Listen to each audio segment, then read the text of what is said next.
अभी हमारे यहाँ एक तिथि आने वाली है, अक्षय तृतीया। उसका मतलब क्या होता है? अक्षय, जिसका कभी क्षय ना हो।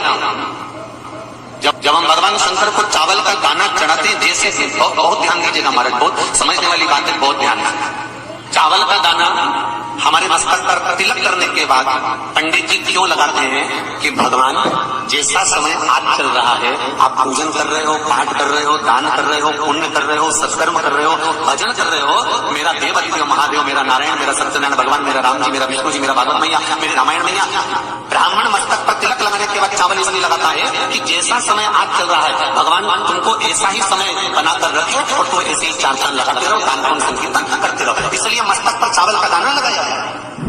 तो यहाँ शिव महापुराण की कथा करें, चावल का दाना हम शिव जी को क्यों चढ़ाते हैं, भगवान को क्यों समर्पित करते हैं, भगवान की पूजन में अक्षत क्यों समर्पित करते हैं, चावल क्यों समर्पित करते हैं, उसका कारण क्या है? तो कहा आज मैंने जब चावल का दाना आपको समर्पित करा है, जिस भाव से, जिस विश्वास से, जिस श्रद्धा से, जिस मन से मैं आपको रिझा रही हूँ, हे भोलेनाथ मेरी ये मनोकामना पूर्ण कर, इसको अक्षय कर देना, इसको अमर कर देना, बस इतनी कृपा आप लोगों से भी है। अमावस्या आ रही है, पूर्णिमा आ रही है, नवमी आ रही है, बैसाख की तीज आ रही है, अक्षय तृतीया। सत्तू का प्रयोग अवश्य करना, करोगे ना? उसका दान अवश्य करना। कोई आए उसको थोड़ा सा सत्तू अवश्य खिलाना। 3 चीजें होती हैं सत्तू में, गेहूं, चने की दाल, जौ, इनको गलाया जाता है। रात भर गलाने के बाद इसको फिर सेका जाता है, सेक कर पिसाया जाता है, फिर उसका प्रयोग किया जाता है। महाराज चाहे फिर उसको घोल करा शक्कर के साथ, गुड़ के साथ, नमक के साथ, जीरे के साथ, पुदीना के साथ, जिसके साथ तुम्हें खाना है वो तुम्हारे ऊपर, पर दान करना सत्तू का जरूर। एक चुटकी मात्र भी अगर सत्तू आपने दान किया है बैसाख महीने में, उसका फल जरूर मिलेगा, जरूर करना। हमने भी विचार करा है, जितने लोग ऑनलाइन दान कर रहे हैं, दान सहयोग राशि अकाउंट में डाल रहे हैं या सहयोग दे रहे हैं, तो अमावस्या, नवमी और पूर्णिमा को भी कुबेरेश्वर धाम में जितने भी भगत आते हैं उनको सत्तू का ही प्रसाद वितरण किया जाएगा। जो लोग दान दे रहे हैं उनके सहयोग से ही ये क्रम किया जाएगा। प्रयास शिव उपासना, शंकर का भजन।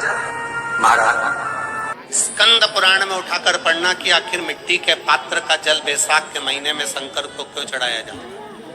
अगर मिट्टी का पात्र भी नहीं हो तुम्हारे घर में, मटका हो, सुरई हो, वो भी नहीं हो, तो एक दिए में मिट्टी के पानी भर लो और वो पानी तांबे के कलश के अंदर जो पानी है उसमें मिला लो। पर मिट्टी का जल शिवजी को क्यों चढ़ाया जाता है? स्कंद पुराण के अंदर बैसाख महत्व में लिखा कि जो अधोगति में मर गया होता है, अचानक मर गया होता है, एक्सीडेंट में मर गया होता है, उसकी जीने की और तमन्ना थी, अचानक कोई बीमारी लग गई और मर गया, कोई बड़ी बीमारी लगने के कारण चला गया, उसको बहुत कुछ करना था पर मर गया, उसके लिए बैसाख महीने में शंकर भगवान को जब हम मिट्टी के पात्र का जल समर्पित करते हैं तो वो जीव तड़पता नहीं है, कहीं भटकता नहीं है। उसको गया में पितरों में मिलाया कि नहीं मिलाया, बद्र विशाल में ब्रह्म का पाली करी कि नहीं करी, कभी पिंडदान, कभी तर्पण, तिलांजलि हुई कि नहीं हुई, पर मिट्टी के पात्र का जल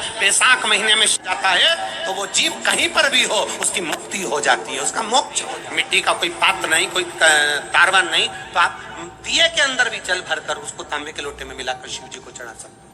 बैसाख महीने में जिस नारी के गर्भ में बच्चा 1-2 महीने का, 4 महीने का, किसी का गिर गया हो, बच्चा चले गया 2 महीना, 4 महीना, 6 महीने का समाप्त हो, उसको चढ़ाना चाहिए बैसाख महीने में शिव को।